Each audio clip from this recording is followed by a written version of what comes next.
কথায় আছে চাপ পড়লে বাপ বলে। তো হ্যালো সবাইকে, কেমন আছো তোমরা সবাই? আশা করি তোমরা সবাই খুব ভালো আছো। আমিও বেশ ভালোই আছি। দিনটা ছিল সোমবার আর সময় ছিল ভোর 5টা। ভোর 4:30টার সময় উঠে ফ্রেশ হয়ে নিয়ে ঘরের কাজ করতে লেগে গেছি। তোমাদেরকে তো আগের ভিডিওতে বলেইছিলাম যে শিব বাবার মাথায় জল ঢালতে যাব। কোথাও যাবার থাকলে ঘুমিয়ে আসতে চায়নি, আবার অ্যালার্ম দিয়ে রাখি, ঠিক টাইমে উঠে নিয়ে কাজবাজ করতে শুরু করি, যেহেতু মাথায় অনেক চাপ থাকে। আর অন্য দিন কোনো ব্যাপার না, নিশ্চিন্তে 6টা তক ঘুমাই। তো আর 6টা তক ঘুমালে তো চলবে না, কেন কি 6টার মধ্যেই আমাদের বার হতে হবে। যত দেরি করে যাব তত ভিড় হবে। সেই জন্য সবাই মিলে ঠিক করেছিলাম ভোরেই যাব, তবু ঘরের কাজ করতে পারি করে নিয়ে যাব। চান টান করে নিয়েছি, সব ঘরের কাজ করে উঠতে পারিনি, আসেনি করব। এই যে গপুকে সেবা দিয়েছি, নিজেও রেডি হয়ে গেছি, দিয়ে তারপরে গাড়ির অপেক্ষা করছি। এখানে আছে আমার মেয়ের সঞ্জুমা, নৌমা আর অন্না পেপি আর ভূমি দিদি। অন্বেষা হচ্ছে মাইমার মেয়ে, ও বাইরে থাকে, 2 দিনের ছুটিতে বাড়ি এসেছিল। আমি বলেছিলাম যাব, আগের থেকে বলেছিলাম কি যাব, তবে মাইমা বলেছিল অন্বেষা আসুক তারপরে সবাই মিলে যাব। এই যে আমাদের টাটা সুমো চলে এলো। মজা করছিলাম, তোমরা আরো ভাবো না যে ঘন্টা অটো আর ঘন্টা টাটা সুমো আমি জানি নি। নিয়ে আমরা আমাদের টাটা সুমোতে চেপে নিয়ে রওনা দিলাম মন্দিরে।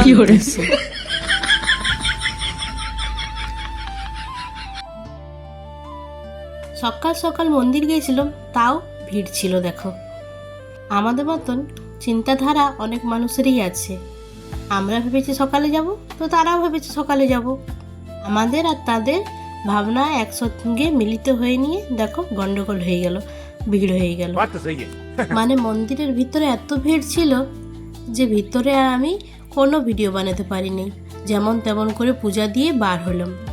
বাইরে প্রথমে ভিড় দেখতে পাইনি, মনে হচ্ছিল ফাঁকা আছে। ভিতরে যাই পর দেখলাম ও বাবা, ভিতরেই সব একদম ভিড় করে পূজা দিচ্ছে। এদিকে অর্নিশা আর ভূমি বলছে একটু ঘন্টি বাজাচ্ছি, ছবি তুলে দাও।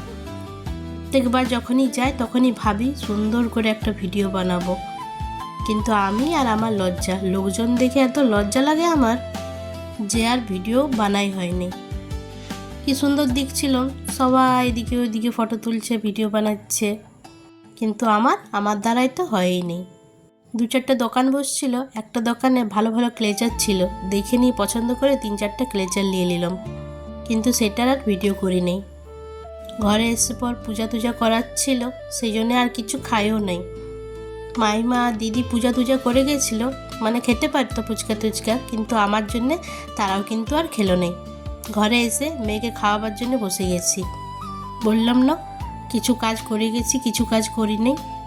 সকাল 6টার মধ্যে বার হয়েছিলাম, কতই কাজ আর করে রাখবো ঘরের বলো। পূজাটা দিয়ে এলাম, নিশ্চিন্তি হয়ে গেল। এরপর ঘরের কাজ হবে কেই। আর বলেছি না, মেয়েকে দুধ জাতীয় জিনিস খাওয়াতে গেলেই যত সব ঝামেলা মানে পোয়াতে হয় আমাকে। এটা যদি ডাল কিংবা সিদ্ধ ভাত হতো তো ঠিক খেয়ে নিত, কিন্তু দুধ কর্নফ্লেক্স খাওয়াচ্ছিলাম, সে তার বাহানার আর শেষ নেই। আমার পাশে আরেক মাইমা দাঁড়াই ছিল, মাইমাকেই সব কিছু গল্প বলে দিচ্ছিল। ওই মাইমারও যাওয়ার ছিল, কিন্তু ওই মাইমার যাওয়া হলো না আমাদের সাথে। মেয়ে ছেলেদের হয়েই যায়, কোনো একটা সোমবার বাদ পড়েই যায়, তেমনি মাইমারও বাদ পড়ে গেছিলো, ওই জন্যে আর যাওয়া হলো না। পূজা টুজার করে নিতে চলে এসেছি, অনেকক্ষণই হলো, প্রায় 1 ঘন্টা হয়ে গেল। মেয়েকে খাওয়াইনি, মাইমাদের বাড়িতে দিয়ে এসেছি। এরপর নিজের কাজ, আমরা একটা বালতি হয়েছে, এত বড় বালতি ঘরের কাজা, উপরন্ত যেগুলো পড়ে গেছিলাম সেগুলো, ওগুলো ভিজে গেছে, ওগুলো তো রাখতে পারিনি, তো এত কাচার আছে। তারপর আবার ঘরের কাজ, আর রাত্রে কোথাও গেলে ঘুম হয় নাই, আমার তো হয়ই নাই। যে কোথাও যদি তারপর দিন যাবার থাকে, তারপর যদি সকাল সকাল যাবার থাকে তাহলে তো ঘুমই হয়। কথা বলতে বলতে কেউ চলে এলে আমি আর কথা বলতে পারি, দাদা চলে এসেছিলো, সে বন্ধ করে দিয়েছিলাম। বলছি যে কোথাও গেলে ঘুম আসে নেই আমার, মানে সকালে উঠে কাজ টাজ করে নিয়ে যাবো, তারপর আবার সকালেই যাবো মনে করো, দিয়ে সেইভাবে রাত্রেবেলা ঘুম আসে না। রাত্রেবেলা ঘুম নাহলে তারপরের দিনটা এমন ম্যাজ করে গেলাম, তখন তো ঠিক ছিল, কিন্তু এই যে ঘর ছিল আমার নেতা টাইপের হয়ে গেছে। এবারে আমার কাজ করছে, আমার ঘুম পাচ্ছে অনেক, যেমন আর এনার্জি লেগেছে না কাজ করতে। 1-2 দিন লাগে না, সেই কেমন ঘুম তেমনি লাগছে। তো চলো, বহুত কাজ আছে। তারপর আজকে রঘুনাথপুর যাবো, আজকে একটু কাজ আছে রঘুনাথপুরে, তো তো ঝটাপট কাজ করি। তারপরে ঘরের পূজা আছে, ওমকে ফুল তারপরে বেলপাতা সব আনা করাইছি, পূজা করব। তো ঘরের কাজ বাজলো করলেই তারপরে পূজা করবো, আর ওকে চান করে নিই। আর একটা জিনিস ভালো হয়েছে, সিনহাও তরকারি কাটি দিয়ে গেছে। মানে আমরা তো চলে গেলাম, ঘর ফাঁকা, তখন কি করবে, ডিউটি যেতে দেরি ছিল, তখন কি করলো আর কি কেটেছে, লাউ পোস্ত করবো বলে দিয়েছিলাম। আমাকে জিজ্ঞেস করলো কি তরকারি হবে, বলো আমি কেটে কুটে দেবো। কুঁদরি ভাজা, লাউ পোস্ত আর ডাল করবো নিরামিষ, আর খাবার সময় পাপড় তাপড় ভেজে দেবো।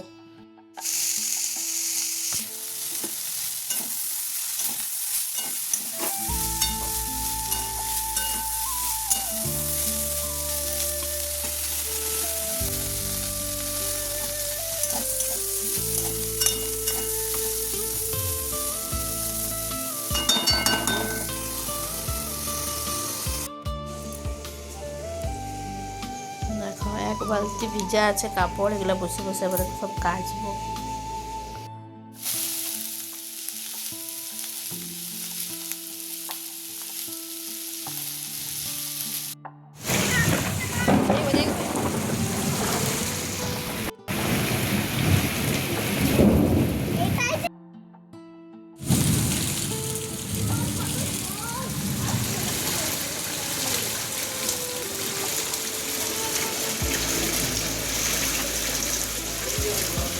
আর আমি কোথাও যাব ঠিক করি আর বৃষ্টি হবে কি নেই, সেটা কি হয়, দেখো একবার বৃষ্টিটা দেখো শুধু।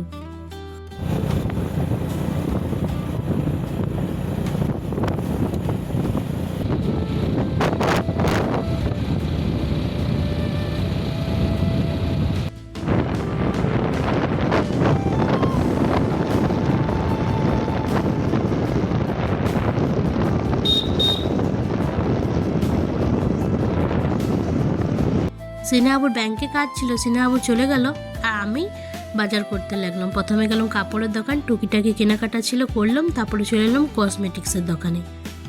এখানেও টুকিটাকি কাজ আছে আমার। আর কসমেটিক্সের দোকানে যখন যাই আর রং বেরঙের নেল পলিশ থাকে, কোন কালারটা ছেড়ে কোনটা নেব, মানে এত আমার ভালো লাগে আর কনফিউজ হয়ে যায় যে আমি কোন কালারটা নেব। দেখো কালারগুলো কি সুন্দর না। অনেকবার এমন হয়েছে যে ওই কালারটা আমি লাগাইছি, আমার ঘরে আছে, কিন্তু তাও আমি কিনে নিয়ে আসি। তারপর দেখো যাচ্ছি, রাস্তা একদম ফাঁকা, কেন কি বৃষ্টি পড়ছে। আর আমি তো বলেইছি যে আমি দুপুর দিকে যেতে একটু পছন্দ করি। দুপুর দিকে বেশ কিছুগুলো দোকান বন্ধ থাকে, কিন্তু আমার যে দোকানে কাজ থাকে সেই দোকানগুলো খোলাই থাকে, সেই জন্য আমি দুপুর যাওয়াটা একটু মানে ভালোবাসি দুপুরবেলাটাতে। তারপরে চলে গেলাম অ্যাপেলো। এইমাত্র ঘরে এলাম, দেখো চুলটা ভিজে গিয়েছে বৃষ্টিতে। রেনকোট পরে যাব, ঠিক আছে পরে আসবো, ঠিক আছে। দোকানদানি ঢুকতে গেলে তো রেনকোট পরা যাবে না, সেই জন্য বাজারটা হেঁটে হেঁটে নিয়ে গেলাম। আর দেখো ওই টিপে বৃষ্টিতে ভিজে গেল চুলটা, আজ আর শুকাবো নেই, 4:30 বাজছে। তো ওইখানে কী কী নিলাম কী করলাম ওইখানে তো কোনো ভিডিও করতে পারিনি, কেন কি আমি পারিনি, এমনি ভিড় ভাড়াক্কার মধ্যে অনেক চেষ্টা করেছি, পারিনি, আমার নিজেদের লজ্জা লাগে।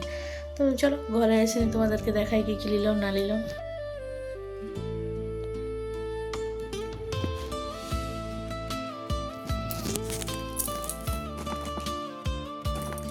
গপুর জন্য চকলেট, বিস্কিট নিলাম ছেলের মেয়ের জন্য, এটা ব্রাউন ব্রেড স্যান্ডউইচ বানানোর জন্য। আর এই ঝালমটরটা খেতে কিন্তু খুব টেস্টি। 2 প্যাকেট নিয়েছি, 1 প্যাকেট আমার, 1 প্যাকেট মাইমার। আর কাজুও 2 প্যাকেট নিয়েছি, মাইমার 1 প্যাকেট, আমার 1 প্যাকেট। কিশমিশটা আমারই হচ্ছে। আর ওইদিকে হরলিক্স আছে, এদিকে মেয়ের চক আছে, তারপরে ছেলের খাতা আছে, পেন আছে। এসব ঘুরে ঘুরে দোকানে কেনা হয়েছে, কিন্তু ভিডিও আমি করিনি, বললাম না সব জায়গায় ভিডিও করতে আমার ভালো লাগে নেই। আর রঘুনাথপুর গেলে মানে হয়েই যায়, অনেক কাজ হয়ে যায়, টুকিটাকি করে অনেক কাজ হয়ে যায়। আর এইগুলো হচ্ছে যেগুলো কসমেটিক্সের দোকানে কিনেছি।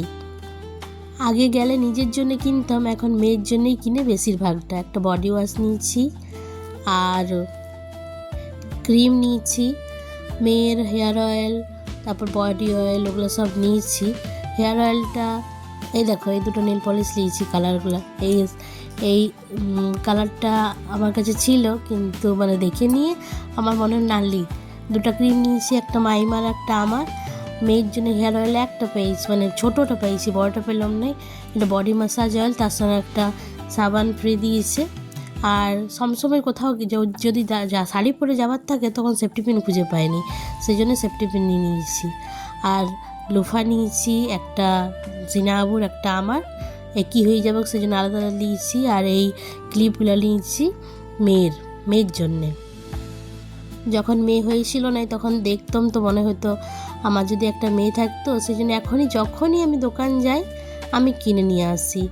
আর যেহেতু পূজা আসছে, মানে আর বেশি দিনে 2 মাস সময়, তো পূজার সময় তো কেনাকাটা করবোই, তার আগে যখন পছন্দ হয়ে গেল তখন এগুলা মেয়ের জন্য আমি নিয়ে এলাম। জানি এখন চুলটা ছোট আছে, কিন্তু আস্তে আস্তে তো বড় হবে, সেই জন্য নিয়েছি। আর এগুলো এই প্যাকেটটা দেখলাম 10 টাকা করলো, উফটান বিটরুট পাউডার, এগুলা কি হয় জানি না, লাগাইনি, দেখলাম বেশি দাম নেই তো নিয়েই দেখলাম কি হয় না হয়।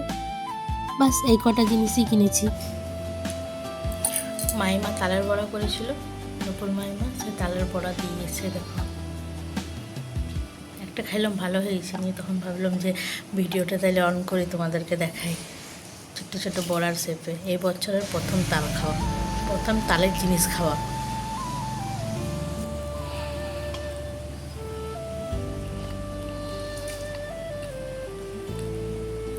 নারকেল দিয়েছে, চালগুড়ি, নারকেল, একটু সামান্য বেসন, হালকা চিনি আর এলাচ দিয়েছে। দারুণ খেতে লেগেছে, দারুণ। আর দেখো নেল পলিশটা এনে নিয়ে ডিজাইন করে লাগাইও নিয়েছি আমি হাতে। সন্ধ্যাবেলায় বানাইছিলাম স্প্রাউটস দিয়ে চাট। আগের দিন ছোলা আর মুগকে ভিজিয়ে রেখেছিলাম, কিছুটা খাওয়া হয়ে গেছিলো আর কিছুটা চাট বানাবার জন্য রেখে দিয়েছিলাম। প্রায় দিন সন্ধ্যাবেলায় বানাই আমি, খেতেও টেস্টি লাগে আর খাওয়াটাও ভালো। নানা রকম করে বানানো যায়, আমি সহজ পদ্ধতিতে বানাই। গাজর কুচি, ক্ষীরা কুচি, লঙ্কা কুচি, তারপরে একটু বিট নুন, জলজিরা, লেবুর রস, গোলকি গুঁড়া দিয়ে নিয়ে বানাই। পেঁয়াজ দেওয়া যায়, যেহেতু সোমবার ছিল সেজন্য পেঁয়াজ দিই নেই। আলু সিদ্ধ দেওয়া যায়, কিন্তু সিনহাবু তো মানে সুগার আছে, আলুটা খায় নেই, সেই জন্যে এমনিভাবে বানাই, এমনিভাবেও ভালো লাগে খেতে। মেয়ে যখন আমার হবার ছিল তখন আমি এটা খুব খেয়েছি। প্রথমে আমি জানতাম না যে এটা চাট বানাইনি খাওয়া হয়, তারপর একদিন ফোনে দেখলাম, তারপরে এইভাবে বানাইনি খেলাম, তখন থেকে মানে ভালো লাগে। সিনহাবু, ওম সবাই খায়, এমনকি আমার মেয়েও খায়, ওকেও আমি বিনা ঝালে দিই, খাই। আর এই লেবুটা হচ্ছে বাগানের লেবু, বাগানে কিন্তু এখন খুব সুন্দর সুন্দর ছোট্ট ছোট্ট লেবু হয়েছে, যেমনি গন্ধ তেমনি টক। কিন্তু এখন তো এত মশা আর এত ঝুপঝাড় হয়ে গেছে, বাগান আর আমার যাওয়াই হয়নি যে তোমাদের সঙ্গে শেয়ার করব। চলো আজ তাহলে এই পর্যন্তই, দেখা হবে অন্য কোনো ভিডিওতে। তোমরা সবাই ভালো থেকো, সুস্থ থেকো।